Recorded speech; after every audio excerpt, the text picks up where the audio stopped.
नमस्कार प्रेक्षकांनो, आजच्या एपिसोडमध्ये इथे आता जानकीला चहापूड आणायला सांगितलेली असते. आता काकू फक्त प्रत्येक वस्तू संपलेली जानकीला सांगत असतात की दुकानावरती जा आणि वाण्याकडून ती घेऊन ये, पण त्याला पैसे लागतात हे कदाचित काकू विसरलेल्याच असतात. तेव्हा इथे जानकीकडे जे काही पैसे असतात ते ती खर्च करत असते. तिच्या पैशातूनच घरातलं संपलेलं काही सामान ती घेऊन येत असते. पण आता तिच्याकडे 150 रुपये उरलेले असतात. तेव्हा जानकी म्हणते, अरे देवा, माझ्याकडे आता एवढेच पैसे उरलेले आहेत, आता मी काय करू? तेव्हा तिथे काका येतात आणि म्हणत असतात, काय झालं जानकी, पैसे संपलेत ते बघतेस का? तेव्हा जानकी म्हणते, नाही काका, अजून माझा पगार झालेला नाही आहे ना, म्हणून बाकी काही नाही. एकदा का पगार झाला की मी घरातलं संपलेलं सगळं सामान भरून टाकेन. तेव्हा इथे प्रधान काका म्हणत असतात की वाण्याकडे जायचं आणि स्वतःच्या पैशातून वस्तू आणायची नाही, माझं नाव सांगून तिथे लिहून ठेवायला सांगायचं, मग जे काही पैसे होतील ते मी देत जाईन ना. तेव्हा इथे आता जानकीला प्रधान काकांनी चांगली अशी आयडिया दिलेली असते. तर इथे प्रेक्षकांनो, आता ऋषिकेशने पुन्हा स्वतःसाठी भेल घेतलेली असते. तेव्हा जानकी म्हणते, बापरे, काही लोक डाएटमध्ये फक्त भेलच खातात वाटतं. कधी कधी काही गोष्टी प्रमाणात करायच्या असतात, नाहीतर मग त्या गोष्टींचा आपल्याला त्रास होतो. इतकी पण डाएट करायची काही गरज नाही आहे. तेव्हा ऋषिकेश म्हणतो, तुला काय करायचं आहे गं?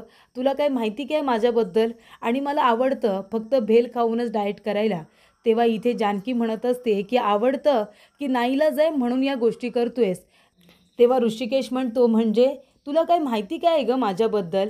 तेव्हा जानकी म्हणते, मला तुझ्याबद्दल सगळं काय माहिती आहे.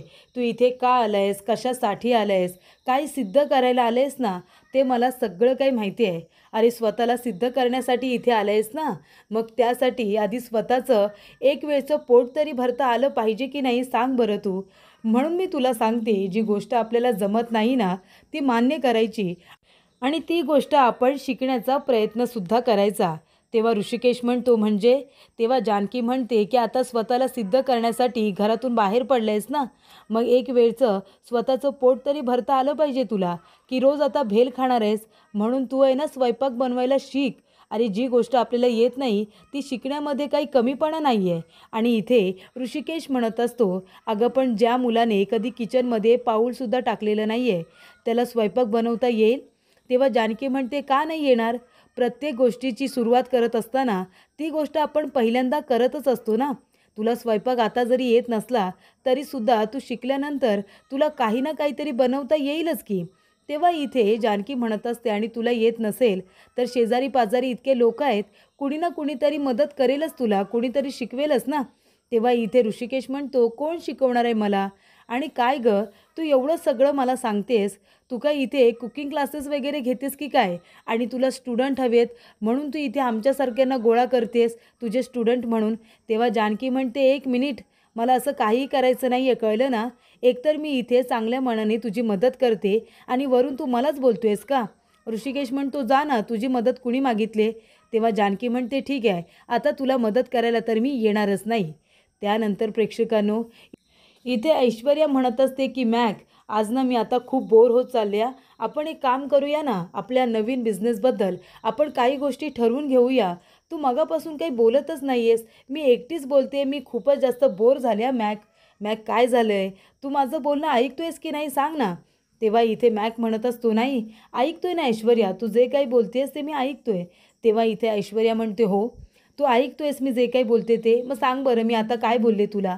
तेव्हा मॅक म्हणतो, ऐश्वर्या खरं सांगू का, तू जे काही बोललीस ते मी नाही ऐकलं, मी माझ्याच इथे विचारांमध्ये होतो. तेव्हा ऐश्वर्या म्हणते, अरे तेच तेच मी तुला विचारते की तू कसला विचार करतोयस, तुला कसलं टेन्शन आहे, मला सांग ना, मी तुझी मैत्रीण आहे, मी तुला सांगेन. तेव्हा इथे मकरंद म्हणत असतो की काय आहे ना, एक खूप मोठा प्रॉब्लेम झाला आहे. ऐश्वर्या म्हणते, गर्लफ्रेंड प्रॉब्लेम आहे का? तेव्हा मकरंद म्हणत असतो की एक मुलगी आहे, ती मुलगी मला आवडते. तेव्हा ऐश्वर्या म्हणते, बघ, मला माहितीच होतं तुझे एक गर्लफ्रेंड आहे. तेव्हा इथे मकरंद म्हणत असतो की गर्लफ्रेंड नाही, मला ती आवडते. पण आता एक असा प्रॉब्लेम झाला आहे की एका मुलापासून मी तिला लांब ठेवण्याचा प्रयत्न करतोय.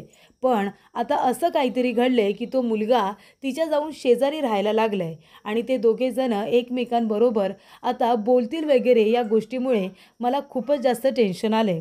तेव्हा ऐश्वर्या म्हणते, अरे कशाला काळजी करतोयस, ही मुळशी आहे मुळशी, आणि या मुळशीवरती माझ्या डॅडचा कसा होल्ड आहे हे तुला माहिती असेलच ना. तू काळजी करू नको, तुझं टेन्शन मी दूर करेन. आणि त्या मुलाला मुळशी सोडून पळून लावते की नाही बघच तू अजिबात काळजी करू नको. त्यानंतर प्रेक्षकांनो, इथे आता सुमित्रा रडत असते. सुमित्रा म्हणत असते की माझा मुलगा खूपच जास्त स्वाभिमानी आहे, तो नक्कीच काहीतरी आता करून येणार म्हणजे येणारच. तेव्हा इथे सुमित्रा म्हणते की मी माझ्या मुलासाठी सगळं त्याच्या सोयीचं सामान घेऊन गेले होते, पण घेतलं नाही त्याने, ते परत पाठवलं आणि तो मला म्हणाला की मी हे सगळं स्वतः कमवून दाखवेन म्हणून.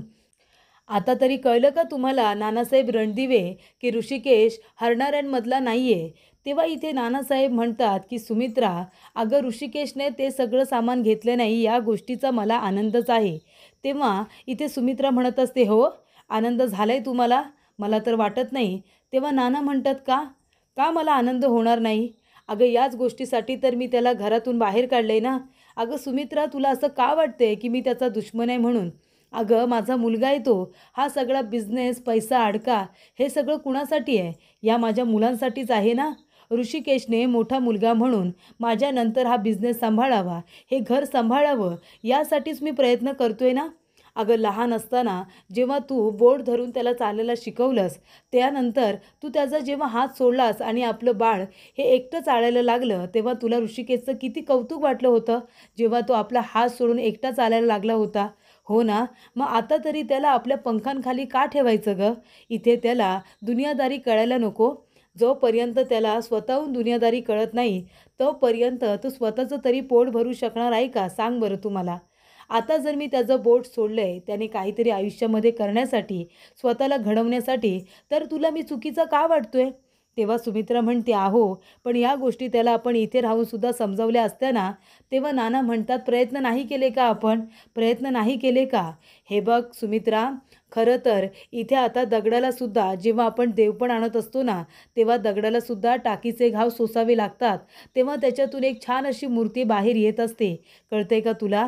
म्हणूनच मी म्हणतोय, आपल्या ऋषिकेशला सुद्धा काही इथे अडचणींना सामोरं जाऊ दे, काही घाव त्याला सोसू दे, तोपर्यंत त्याला खरी दुनिया काय आहे, आयुष्य काय असतं हे त्याला कळणार नाही. आणि आता तू जे काही सोसेल ना, त्याच्यातूनच तो उत्तम माणूस म्हणून तरी येईल, नाहीतर वाया तरी जाईल, काहीतरी दिसेल आपल्याला. तेव्हा सुमित्रा म्हणते की माझा ऋषिकेश स्वतःचं नाव मोठं केल्याशिवाय आणि आईवडिलांचं नाव मोठं केल्याशिवाय घरी परत येणार नाही, याची मला गॅरंटी आहे. त्यानंतर प्रेक्षकांनो, इथे आता जानकी रस्त्याने एकटी चालत असते. तेव्हा तिला वाटत असतं की तिला कुणीतरी फॉलो करतोय. तेव्हा ती एक दगड उचलते आणि ती आता मागे वळून त्या माणसाच्या डोक्यात घालणार, तेवढ्यातच तिथे मकरन आलेला असतो. मकरन म्हणतो, अगं जानकी जानकी, एक एक मिनिट, काय करतेस काय तू. अगं ही दगड काय माझ्या डोक्यात घालून माझं डोकं फोडणार होतीस की काय तू. तेव्हा जानकी म्हणते, मकरन, अरे मला असं वाटत होतं की कुणीतरी माझा पाठलाग करते रे, कुणीतरी माझ्या मागे मागे येते, म्हणून मी दगड उचलला डोक्यात घालायला. पण तू मला आवाज द्यायचास ना, तू होतास तर. जर हा दगड आता मी तुझ्या डोक्यात घातला असता तर. तेव्हा मकरन म्हणत असतो, तर काय, मला असं वाटलं होतं तू मला इथे शिक्षा दिलीस, कारण का ऑफिसमध्ये असतानासुद्धा मी तुझ्यावरती रागवत असतो, चिडत असतो, तुला काहीतरी बोलत असतो, आणि मग जर हा दगड माझ्या डोक्यात बसला असता तर मी समजलं असतो की ती सगळी माझी पनिशमेंट होती म्हणून. तेव्हा इथे जानकी म्हणते, मकरन हे काय बोलतोयस तू. हे बघ, मी इथे तुला पनिशमेंट वगैरे देणार नाही आहे, पण तू असा न सांगता मागे चालत होतास, जरी दगड तुझ्या डोक्यात बसली असती तर रक्त आलं असतं ना, म्हणून म्हणते मी. तेव्हा इथे आता मकरन म्हणत असतो, तू इथेच राहतेस का. जानकी म्हणते, हो मकरन, ते काय, मी शांती सदन चाळीमध्येच राहते, इथे जवळच राहते. अरे असं काय विचारतोयस, तू एकदा सोडायला सुद्धा आला होतास ना मला. तेव्हा मकरन म्हणतो, हो बरोबर, मी आलो होतो तुला इथे सोडायला, नाही रात्र आहे ना, तर ते लोकेशन माझ्या लक्षात आलं नाही. तेव्हा इथे जानकी म्हणते, बरं ठीक आहे, मी जाते, आणि सॉरी या मकरन, मी तुला माझ्या घरी चहा पाण्यासाठी बोलू शकत नाही आहे. तुला माहिती आहे ना, मी इथे PG म्हणून राहते. तेव्हा मकरन म्हणतो, हो मला माहिती आहे, पण जानकी, एक दिवशी तू मला तुझ्या घरी चहा पाण्यासाठी बोलू शकतेस आणि तुला काही कोणी बोलणारसुद्धा नाही. तेव्हा जानकी म्हणते, ते कसं काय. तेव्हा मकरन म्हणत असतो, तुझी काही हरकत नसेल तर मी ज्या बिल्डिंगमध्ये राहतो ना, वरचा फ्लॅट रिकामा आहे, तू तिथे येऊन राहू शकतेस. तेव्हा इथे जानकी म्हणत असते, काय फ्लॅटमध्ये, मी फ्लॅटमध्ये येऊन राहायचं आहे, अरे ते भाडं तरी परवडणार आहे का मला. माझा सगळा पगार भाडं देण्यातच जाईल ना. तेव्हा इथे मकरन म्हणतो, तू कशाला काळजी करतेस रेंटची वगैरे, मी आहे ना, मी सगळं काही मॅनेज करेन. तेव्हा जानकी म्हणते, अच्छा म्हणजे मी तिथे राहणार आणि तू भाड्याचं वगैरे बघणार का? तुला माहिती नाही आहे का मकरन, मी किती स्वाभिमानी मुलगी आहे ते. अरे कॉलेजमध्ये असताना जेव्हा आपण सगळेजण कॉफी वगैरे घ्यायला जायचो, चहा पाणी घ्यायचो, तेव्हा तुम्ही कधी कधी पैसे द्यायला निघायचात, तेव्हासुद्धा मी तुमच्याकडून पैसे घ्यायचे नाही. आपण सगळेजण कॉन्ट्री काढूया आणि सगळेजण एकत्र पैसे देऊया, मी असं म्हणायचं की नाही. मला अजिबात नाही आवडत कुणीतरी आपल्यावरती खर्च केलेलं. त्यानंतर प्रेक्षकांनो, इथे आता जानकी म्हणते, बरं ठीक आहे मी जाते आता, मला उशीर होतोय. तर इथे प्रेक्षकांनो, आता सुमित्रा म्हणत असते, अरे सौमित्र, कसा आहे माझा ऋषिकेश, त्याच्याशी काही बोलणं वगैरे झालं का, काय त्याने खाल्ले पिल्ले काही सांगितलं का? तेव्हा सौमित्र म्हणतो, हो आई, दादाला फोन केला होता मी, तो म्हणाला की माझी काही काळजी करू नका, तो वेळेवरती खातोय पितोय. तेव्हा सुमित्रा म्हणते, असं म्हणाला ना तो, याचा अर्थ त्याने काही खाल्ले पिलेलं नाही आहे. मला माहिती आहे ना, दिवसभर उपाशी राहिला असेल तो, त्याने काहीसुद्धा खाल्लेलं नाही आहे. आपल्याला त्रास नको म्हणून त्याने हे सगळं आपल्याला असं सांगितलं आहे. तेव्हा इथे आता सौमित्र म्हणत असतो की आई, अगं दादाने सगळ्यांसाठी किती आणि काय काय केलं आहे. आजूबाजूचे लोक आहेत ना त्याला मदत करायला, तू नको काळजी करू. सुमित्रा म्हणते, अरे मला त्याची काळजीच वाटते रे. तुला माहिती आहे का, वामन गुरुजी आले होते, त्याची पत्रिका बघितली आणि सांगितलं की ऋषिकेशच्या आयुष्यामध्ये खूप जास्त खाचखलगे आहेत म्हणून. पण एक मुलगी त्याच्या आयुष्यामध्ये येईल आणि त्याचं इथे आयुष्य बदलून जाईल. म्हणजे ती मुलगी आल्यानंतर आपल्या इथे ऋषिकेशचा राम होईल असं गुरुजींचं म्हणणं आहे. पण ती मुलगी कशी असेल, कोण असेल, ती आपल्याला माहिती नाही आहे ना. माझ्या ऋषिकेशच्या आयुष्यामध्ये कशी मुलगी येते त्याची आता मला सगळ्यात जास्त काळजी वाटते, असं सुमित्रा सौमित्राला सांगत असते. तेव्हा सौमित्र म्हणतो, आई तू नको काळजी करू, ऋषिकेश दादाच्या आयुष्यामध्ये चांगलीच मुलगी येईल आणि जे काही गुरुजी म्हणालेत ना की आपला दादा नक्कीच काहीतरी चांगलं करून दाखवेल, ते सुद्धा होईल. तर प्रेक्षकांनो, इथे आता जानकी आलेली असते. तेव्हा इकडे ऋषिकेश म्हणत असतो की चला बाबा, उद्या सकाळी उठताना प्रॉब्लेम होणार नाही, कारण 6चा अलाराम लावून ठेवलेला आहे, आता रूममध्ये पाणी येणार नाही. तेव्हा इथे जानकी आता ऐकते आणि म्हणते की पाण्याने जरी सगळी रूम भिजली ना तरीसुद्धा मी उठवायला येणार नाही आहे, मला काही घेणं देणं नाही. तेव्हा ऋषिकेश म्हणतो, हो माझी काळजी नाही आहे, पण काही लोकांना इथे चालीचं स्विमिंग पूल होईल, चाळ इथे वाहून जाईल की काय याची काळजी आहे ना.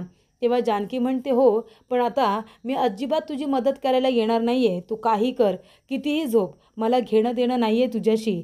तेव्हा प्रेक्षकांनो, जानकी म्हणत असते की इथे आपण जायचं लोकांची मदत करायला, पण लोकांना तर आपल्या मदतीची गरजच नसते, उलट आपल्यालाच दोन गोष्टी जास्तीच्या बोलून जातात. मलासुद्धा आता विनाकारण माझा अपमान करून घ्यायचा नाही आहे, माझ्या स्वतःच्या पायावरती धोंडा पाडून घ्यायचा नाही आहे, मला कळलं ना. तेव्हा ऋषिकेश म्हणतो, एक मिनिट हा, मला धोंडा वगैरे म्हणायचं नाही, मला उन्हात टप्पू म्हण, मला इथे विचित्र म्हणालीस ना तरीसुद्धा चालेल, पण मला धोंडा म्हणू नकोस. तेव्हा जानकी म्हणते, का धोंडा का नको म्हणू तुला? तेव्हा ऋषिकेश म्हणतो, कसं आहे ना, इथे धोंडा म्हणजे ज्याला आकार वगैरे नसतो त्याला धोंडा म्हणतात, पण मी तरी ते नाकीडोळी इतका देखणा आहे, बरोबर की नाही, मग मला धोंडा का बोलतेस तू? तेव्हा इथे ऋषिकेश म्हणतो, बोल ना आता, आहे की नाही देखणा? तेव्हा जानकी आता हसायला लागते. त्यानंतर प्रेक्षकांनो, प्रधान काकू येतात आणि म्हणतात, काय गे मुली, काय तिथे टाईमपास करते, कधीची चहापूड आणायला सांगितले तुला? तेव्हा जानकी म्हणते, सॉरी सॉरी काकू, आणि ती आता चहापूड द्यायला जाते. तेव्हा काकू तिच्या हातातून हिसकावून घेतात आणि म्हणतात, एवढा वेळ लागतो का आणायला? तेव्हा प्रेक्षकांनो, इथे ऋषिकेश आता जानकीकडे बघतो आणि तो म्हणत असतो, खरं तर तुलासुद्धा इथे आयुष्य खूप काही शिकवून जाते असं मला वाटतंय. तेव्हा जानकी आता इथे ऋषिकेशकडे बघते आणि काही न बोलता तिथून निघून जाते. ऋषिकेशला कळलेलं असतं की या घरामध्ये जानकी खूप चांगली आहे, पण काही लोक आहेत जे तिला त्रास देत आहेत. त्यानंतर प्रेक्षकांनो, मकरन आता घरी आलेला असतो. मकरन म्हणत असतो की जानकी, तू फक्त माझी आहेस, फक्त माझी, आणि तू त्या चाळीमध्ये राहतेस ना, ते मला अजिबात आवडत नाही. तू चाळीमध्ये राहणं डिझर्व नाही करत, तू खरं तर इथे बंगल्यामध्ये राहिलं पाहिजे, असं बंगल्यामध्ये. आणि खरं सांगतो जानकी, त्या चाळीमध्ये तू राहतेस ना, मला खूप जास्त राग येतो, पण लवकरच लवकरच मी तुला या बंगल्यामध्ये घेऊन येणार आहे, बघच तू, कारण तू इथे असं राहणं डिझर्व करतेस. त्यानंतर प्रेक्षकांनो, इथे आता ऐश्वर्याचा मॅकला फोन आलेला असतो आणि ती म्हणत असते की मॅक, उद्या तू काय करतोयस? तेव्हा इथे मकरन म्हणत असतो की उद्या मी पुण्याला जातोय आणि ही गोष्ट मकरनने जानकीला पण सांगितलेली असते की उद्या आपल्याला इव्हेंटसाठी पुण्याला जायचं आहे म्हणून. तेव्हा जानकीला त्याने रेडी राहायला सांगितलेलं असतं आणि तो तिला पिकअप करण्यासाठी येणार असतो. तेव्हा जानकीने परवानगी दिलेली असते. पण इथे आता ऐश्वर्या जेव्हा विचारते तेव्हा मकरन म्हणतो की नाही नाही, मला उद्या येता येणार नाही आहे कारण मी पुण्याला जातोय महत्त्वाच्या कामासाठी. तेव्हा ऐश्वर्या म्हणते अरे मी आणि माझ्या मैत्रिणीसुद्धा पुण्याला जातोय पबमध्ये, तू सुद्धा आम्हाला जॉईन हो ना. आणि हे मी तुला विचारत नाही आहे, मी तुला सांगते की तुलासुद्धा यायचं आहे. तेव्हा इथे मकरन म्हणत असतो अगं पण माझ्याबरोबर ती मुलगी असणार आहे आणि तिला नाही आवडत पब वगैरेला जायला. तिला आवडतं की नाही मला माहिती नाही, मग मी कसं काय तुला होकार देऊ. तेव्हा ऐश्वर्या म्हणते एक काम कर ना तू, त्या मुलीलासुद्धा घेऊन ये, त्या निमित्ताने तिची आणि माझी भेट होईल आणि त्या पबमध्ये आल्यानंतर तू मस्त असा गुडघ्यावरती बसून तिला प्रपोज वगैरे कर ना आणि तिचा लगेच होकार मिळव ना. तेव्हा मकरन म्हणतो नाही हा, मला भीती वाटते, ती मला नाही म्हणाली तर मला नाही जमणार. तेव्हा ऐश्वर्या म्हणते काय नाही जमणार, मी आहे ना तुझ्याबरोबर, खरं तर मी सगळं जमून आणेन. तू एक काम कर, त्या मुलीला काही सांगू नकोस आणि तिला पबमध्ये घेऊन ये, तिथे मी सुद्धा असणार आहे, कळलं तुला. तेव्हा इथे मकरन म्हणतो बरं बरं ठीक आहे, मी ट्राय करेन, तिला घेऊन येईन तिथे, तू सगळं काही सांभाळून घे. तेव्हा इथे मकरन म्हणत असतो की जानकी उद्या मी तुला प्रपोज करतो या, मी तुला प्रपोज करेन, तू मला होकार देशील ना. तू मला नकार देऊ नकोस कारण मला नकार ऐकायची सवय नाही आहे, मला होकारच आवडतो असं आता मकरनने ठरवलेलं असतं. तो म्हणतो की मी तुला प्रपोज करेन, तू मला होकार दे, मग मी लवकरच तुझ्याबरोबर लग्न करून तुला या घरामध्ये घेऊन येईन कारण तू ह्या महालामध्ये राहणं डिझर्व करतेस. तुझ्यासारख्या मुलीने अशा घरामध्ये राहिलं पाहिजे. त्यानंतर प्रेक्षकांनो पुढील भागामध्ये इथे आता ऋषिकेश इस्त्री करता करता शर्ट जाळून टाकतो. तेव्हा इथे आता जानकी आल्यावर इस्त्री उचलते आणि बघते तर काय, इथे आता शर्ट जळालेलं असतं. तेव्हा ऋषिकेश म्हणतो की मला साधं शर्टला इस्त्रीसुद्धा करता येत नाही, शर्ट जळाला. तेव्हा जानकी म्हणते काही हरकत नाही, मी आहे ना, मी तुला इस्त्री करायला शिकवते, ये. आणि इथे जानकी आता ऋषिकेशला इस्त्री कशी करायची हे शिकवत असते त्याचा हात पकडून. आणि तेव्हा प्रेक्षकांनो त्या ठिकाणी आता मकरनसुद्धा आलेला असतो. तेव्हा तो बघतो तर काय, इथे जानकी आणि ऋषिकेश दोघेजण एकत्र उभे असतात आणि जानकी ऋषिकेशला इस्त्री करायला शिकवत असते. आणि इथे पुण्याला जायचं असतं म्हणून मकरन जानकीला पिकअप करायला आलेला असतो. तेव्हा मकरन म्हणत असतो की जानकी मी कधीच तुझ्याबरोबर दुसरं कुणालाही बघू शकत नाही. तेव्हा इथे ऑफिसमध्ये गेल्यानंतर मकरन जानकीला म्हणत असतो की माझ्या इथे वरती एक फ्लॅट रिकामा आहे, तू प्लीज तिथे राहायला ये ना. तेव्हा जानकी म्हणत असते की नाही, मी तिथे येऊ शकत नाही. तेव्हा मकरनला ही गोष्ट आवडत नाही, तो तिला इथे आता बिल्डिंगमध्ये येण्यासाठी फोर्स करत असतो. तेव्हा इथे जानकी म्हणत असते की हे बघ मकरन, तू जर जबरदस्तीने मला तिथे नेण्याचा प्रयत्न करत असशील ना, मग त्यासाठी माझ्यावरती दबाव टाकत असशील तर ही गोष्ट मी खपून घेणार नाही, असं जानकी म्हणत असते.